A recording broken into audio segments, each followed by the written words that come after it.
नमस्कार दोस्तों, स्वागत है आपका मिशन यूपीएससी में।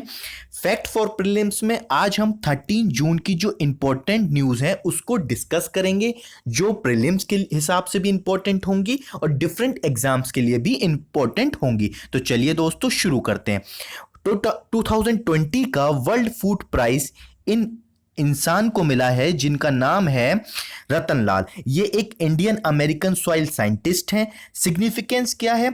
ये अवार्ड उन लोगों को दिया जाता है जो डेवलपिंग और मेन स्ट्रीम जो सॉइल सेंट्रिक अप्रोच है फूड प्रोडक्शन की, उस पर काम करते हैं और नेचुरल रिसोर्सेज और क्लाइमेट चेंज को कम से कम गिरने देते हैं। मतलब जो खेती है उसमें जो लैंड है उसका ही सबसे बड़ा रोल है दोस्तों। तो जो सॉइल है, खेती का प्रोडक्शन भी अच्छा हो और सॉइल डिग्रेड भी ना हो, जिससे हमारे नेचुरल रिसोर्सेज बचे रहें और क्लाइमेट चेंज ना हो। आपने दोस्तों गौर किया होगा, जब लॉकडाउन लगा था तो सारी चीजें बंद हो चुकी थी ऑलमोस्ट। तो जो नेचर थे, जो पेड़ थे, जो रिवर्स थी, वो जिंदा लग रही थी अपने आप में। इतने हरे बड़े पेड़ थे और जो एनवायरमेंट था वो बिल्कुल जिंदा लग रहा था। गर्मी बहुत कम थी और अब चीजें खुलने लगी हैं तो एटमॉस्फेयर और क्लाइमेट चेंज हो रहा है। तो सॉइल की इसमें बात करी जाती है वर्ल्ड फूड प्राइज में। तो श्री रतनलाल जी जो हैं वो डिस्टिंग्विश्ड यूनिवर्सिटी प्रोफेसर हैं सॉइल साइंस के और फाउंडर डायरेक्टर भी हैं कार्बन मैनेजमेंट और सिक्योरेशन सेंटर। सिक्योरेशन सेंटर का मतलब क्या होता है दोस्तों? सिक्योरेशन का मतलब होता है कि जो प्लांट जिस सॉइल में लगा हुआ है वो कार्बन डाइऑक्साइड एयर से लेगा। मतलब ये प्लांट है, ठीक है, ये सॉइल है, तो यह एयर से कार्बन डाइऑक्साइड इसके थ्रू सॉइल में जाएगी और सॉइल की ह्यूमस कंडीशन को मेंटेन करेगी। उसे सिक्रेशन प्रोसेस कहते हैं। इन्होंने 50 ईयर तक काम करा है 4 कॉन्टिनेंट में सॉइल सेविंग टेक्निक्स को बचाने के लिए, कि हम सॉइल को कैसे बचा सकते हैं, भूमि की जो उपजाऊ है, प्रोडक्टिविटी है, उसको कैसे उसके हिसाब से बढ़ा सकते हैं। इसका बेनिफिट क्या है? 500 मिलियन स्मॉल होल्डर फार्मर्स को बेनिफिट होगा लाइवलीहुड का।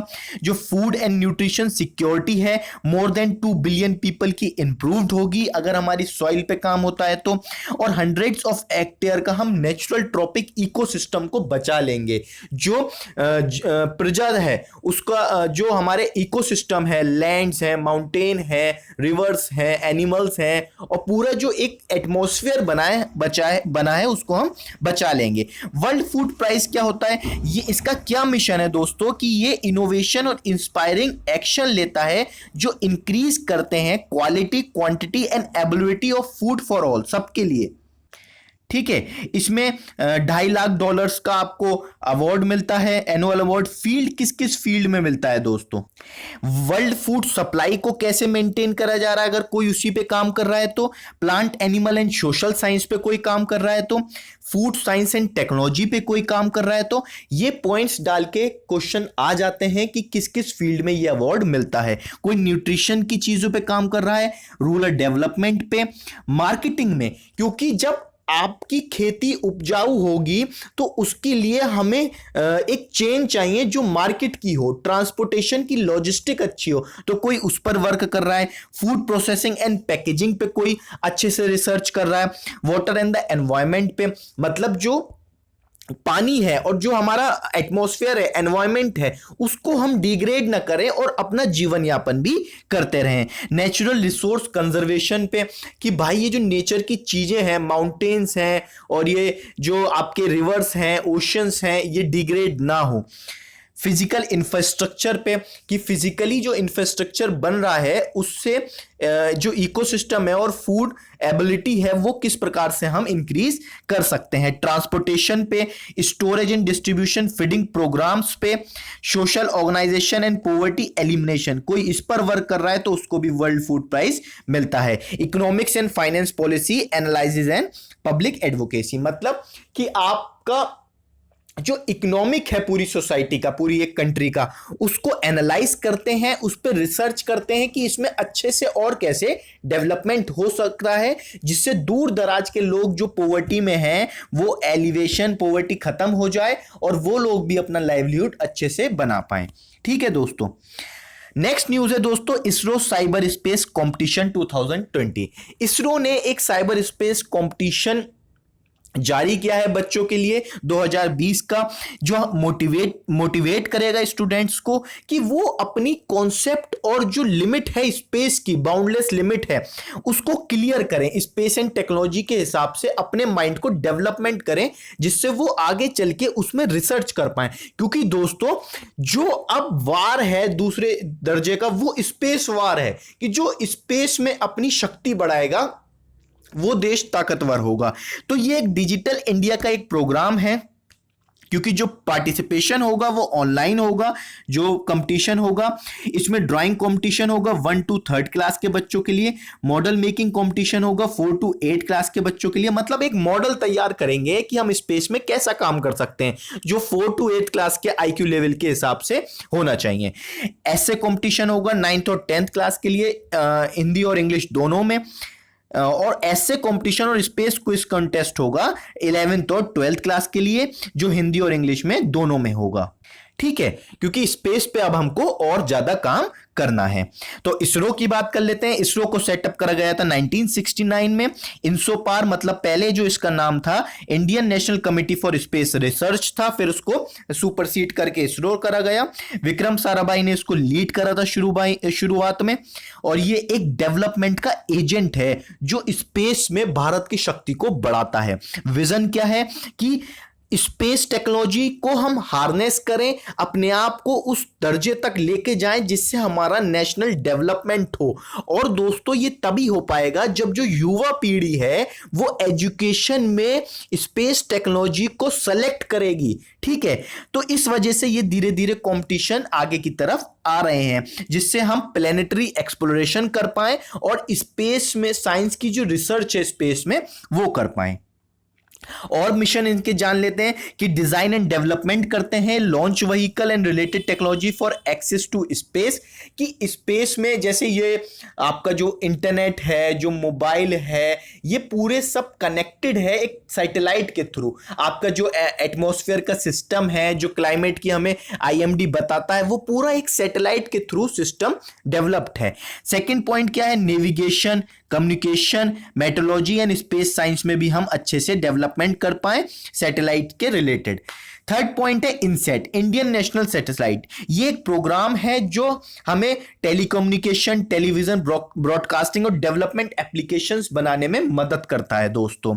Indian remote sensing satellite IRS, ये एक प्रोग्राम है जो मैनेज करता है नेचुरल रिसोर्सेज को और मॉनिटर करता है एनवायरनमेंट को स्पेस से। ठीक है, जिससे एक इमेजिनरी हम इमेज लेते हैं।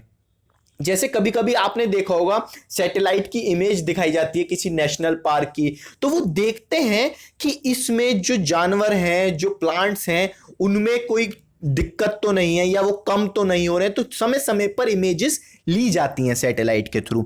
और सोशल डेवलपमेंट एप्लीकेशंस के थ्रू जो भी हम यूज करते हैं, जो बैंक्स का डाटा यूज होता है, वो सब एक कनेक्शन है सैटेलाइट के थ्रू। रिसर्च एंड डेवलपमेंट कर सकें स्पेस और प्लेनेटरी एक्सप्लोरेशन में।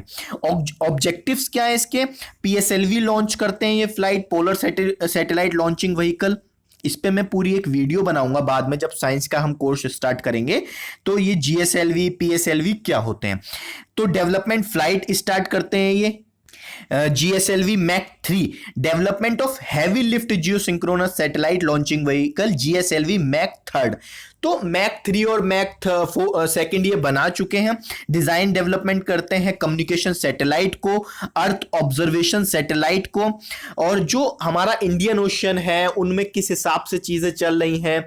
और बहुत आर्मी की अपनी सैटेलाइट्स होती हैं जिससे वो देखते हैं कि कोई दूसरा देश हमारे देश के अंदर एंट्री तो नहीं कर रहा। तो बहुत सारी सैटेलाइट को जो इसरो के द्वारा बनाई जाती हैं। नेविगेशन सैटेलाइट सिस्टम जो हम यूज करते हैं गूगल के थ्रू, ये भी हमारा है नेविगेशन सैटेलाइट सिस्टम जिसका नाम है नाविक। ठीक है दोस्तों, development satellite for space science and planetary exploration के लिए और अर्थ ऑब्जर्वेशन के लिए भी सैटेलाइट ये बनाते हैं। और societal applications, training capacity building करते हैं, एजुकेशन की तरफ मोड़ते हैं लोगों को, साइंस टेक्नोलॉजी को प्रमोट करते हैं, डे बाय डे सेशन होते हैं इनके। तो जिस हिसाब से जो यूथ जब जुड़ेगा ना इससे, तब हमारा साइंस और स्पेस टेक्नोलॉजी आगे की तरफ जाएगी। इंटरनेशनल कोऑपरेशन भी ये लोग करते हैं। ये पूरा एक सिस्टम है। प्राइम मिनिस्टर इसके हेड होते हैं ऑर्गेनाइजेशन के। फिर इसके अंदर स्पेस ऑर्गेनाइजेशन होती है, डिपार्टमेंट ऑफ स्पेस होता है, जिसमें NSIL होता है इसका नाम, इसकी फुल फॉर्म होती है न्यू स्पेस इंडिया लिमिटेड। अंतरिक्ष होता है दोस्तों, अंतरिक्ष कॉर्पोरेशन लिमिटेड, क्योंकि अब स्पेस में हमें प्राइवेट सेक्टर को भी डालना पड़ेगा जिससे इनोवेशन आ सके, इन्वेस्टमेंट हो सके। और बहुत सी सैटेलाइट प्राइवेट सेक्टर के द्वारा लॉन्च करी गई है इंडिया की तरफ से। ठीक है दोस्तों, आई फ्लो वेपन्स अगेंस्ट फ्लड्स, ठीक है, ये एक वार्निंग सिस्टम बनाया गया है, मुंबई के लिए लॉन्च करा गया है। किसके द्वारा बनाया गया है? Ministry of earth science and development. ठीक है दोस्तों, जो महाराष्ट्र की मिनिस्ट्री है, ministry of earth science and development. ये बेनिफिट क्या है इसके? तो बेनिफिट है दोस्तों, ये फोरकास्ट कर देगा, टाइमली बता देगा कि प्रिकॉशन ले लेने चाहिए, फ्लड से पहले ये बता देगा। और टाइड्स या स्टॉर्म आएंगे, अभी निसर्ग आया था तो थोड़ा बहुत ज्यादा नुकसान हुआ, और वेस्ट बंगाल में भी आया था तो साइक्लोन, तो इस वजह से बहुत ज्यादा नुकसान ना हो तो महाराष्ट्र में करना जरूरी था, तो उन्होंने ये चीज बनाई है। तो ये हेल्प करेगा फ्लड मिटिगेशन मेजर लेने में कि भाई जो वॉल्स हैं उसको स्ट्रेंथन करा जाए, जो इस ड्रेनेज सिस्टम है उसको स्ट्रॉम से इंप्रूवमेंट करा जाए कि भाई उसमें जो तूफान है वो अच्छे से मेंटेन हो, कि जब पानी आए तो अच्छे से ड्रेन हो जाए, ये नहीं कि उसकी वजह से फ्लड हो रहा है वहां पे है। लॉक गेट्स जो होंगे उनको अच्छे से ऑपरेशन करा जाएगा जो रिवर्स और लेक्स पे होंगे। ठीक है, और जो फ्लड के जो रेनफॉल होगी, बैंक ब्रिजेस होंगे, स्टॉर्म होंगे, उनको अच्छे से ये ऑब्जर्व करेगा और एक वार्निंग दे देगा पहले ही, जिससे कम से कम नुकसान होगा ह्यूमन बींग्स का भी, इकोसिस्टम का भी, और हमारे इंफ्रास्ट्रक्चर का भी। ये ऑपरेशन कब से होगा दोस्तों? 2021 से। जो पहला इनपुट होगा ये डाटा कलेक्ट करेगा, लोकल डाटा की कैसे टोपोग्राफी है उस एरिया की, ड्रेनेज सिस्टम कैसा है, वाटर बॉडीज कैसे काम कर रही हैं, टाइड लेवल कितना है, और दूसरे में ये आउटपुट देगा कि कितना वार्निंग दे सकते हैं इस एरिया में फ्लड के लिए। फॉर एग्जाम्पल दोस्तों, मान लीजिए ये मुंबई है और ये नासिक है, तो टोपोग्राफी दोनों की अलग अलग होगी। इस एरिया में शायद कम नुकसान हो, इस एरिया में ज्यादा नुकसान हो, तो उस हिसाब से ये वार्निंग सिस्टम देगा। तो डाटा एसिमुलेशन मॉड्यूल होगा कि एक डाटा कलेक्ट करेगा जो इंक्लूडिंग होगा IMD वेदर फोरकास्ट का भी, इंडियन मेट्रोलॉजिकल डिपार्टमेंट के द्वारा भी इसमें इंक्लूड होगा उस डाटा के अंदर। दूसरा क्या होगा? फ्लड होगा तो वो 3 दिन पहले ही एडवांस में बता देगा। फ्लड मॉड्यूल एक तैयार करा जाएगा जो वाटर मूवमेंट को फ्लड एरियाज में कैसे कम करा जाए और एक ड्रेनेज सिस्टम को मेंटेन करा जाए। डिसीजन सपोर्ट सिस्टम होगा। रिस्क मॉड्यूल तैयार करा जाएगा कि रिस्क कम से कम हो, लोग कम से कम डेथ हो, एनवायरमेंट हमारा बचा रहे और इंफ्रास्ट्रक्चर हमारा बचा रहे, तो उस हिसाब से पहले ही वहां पर सुविधाएं दे दी जाएंगी दोस्तों। तो ये पूरा आईफ्लो मुंबई के नाम से एक वेपन बनाया गया है जिसमें डाटा होगा, फ्लड मॉड्यूल होगा, इंड्यूशन मॉड्यूल होगा, रिस्क मॉड्यूल होगा, डिसेमिनेशन मॉड्यूल होगा कि रिस्क कम से कम हो, क्योंकि एट द लास्ट हमें ह्यूमन बींग्स को बचाना है। इंफ्रास्ट्रक्चर तो हम फिर भी खड़ा कर लेंगे लेकिन जान ना जाए किसी की। ठीक है दोस्तों, नेक्स्ट न्यूज है सहाकार मित्र स्कीम। ये ministry of agriculture and farmer welfare के द्वारा स्कीम लॉन्च करी गई है। इसमें क्या है दोस्तों, इसका लिटरली मीन है किंग और सर्वोत्कृष्ट कृति, a difference to the farmer of India. इसमें दोस्तों क्या है कि इंटर्नशिप प्रोग्राम चलाया जाएगा यूथ के लिए कंट्री के अंदर। उसमें क्या है कि नेशनल कोऑपरेटिव डेवलपमेंट कॉर्पोरेशन इसका इनिशिएटिव लेगा, नेशनल कोऑपरेटिव डेवलपमेंट कॉर्पोरेशन इसका इनिशिएटिव लेगा कि जो कृषि का उत्पादन है, मान लीजिए किसी एरिया में बहुत अच्छा कृषि का उत्पादन होता है और वो एरिया उस कृषि के लिए फेमस है, तो उस लोकल को वोकल बनाया जाएगा। और दोस्तों जो आत्मनिर्भर भारत का हमारा पार्ट है लोकल का वोकल, मान लीजिए फॉर एग्जाम्पल मुरादाबाद का ब्रास बहुत फेमस है। तो हमें अपने लोगों को ही कहना पड़ेगा जा जाके दूसरे एरियाज में कि ये ब्रास की चीजें ऐसे बनती हैं, तभी हम देश को आत्मनिर्भर बना पाएंगे। ठीक है, तो अपने एरिया की चीजों को सेलेक्ट करिए और लोगों में उसका प्रचार करिए दोस्तों। ऐसी ही जो बड़े बड़े ब्रांड्स हैं ना, ये ऐसे ही बने हैं। तो हमें आत्मनिर्भर भारत की तरफ बनना चाहिए, क्योंकि कोविड-19 ने सबको इस दिशा में ढाल दिया है।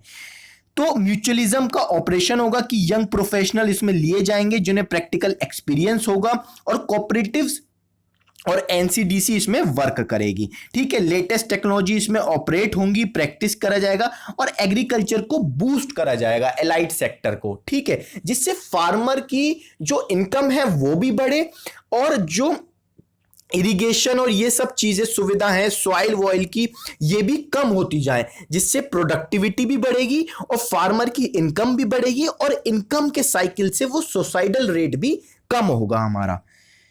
एलिजिबिलिटी क्या है कि प्रोफेशनल ग्रेजुएट होना चाहिए एग्रीकल्चर में, आईटी एंड एलाइड एरियाज में, या एमबीए डिग्री होनी चाहिए फाइनेंस, एग्रीकल्चर, फॉरेस्ट्री, बिजनेस। ये आपको याद करने की जरूरत नहीं है, बस शाहकार मित्र स्कीम याद करिएगा कि यूथ के लिए है, जो एलाइड सेक्टर में हमको, फार्मर की एलाइड सेक्टर में हमको मदद करेंगे।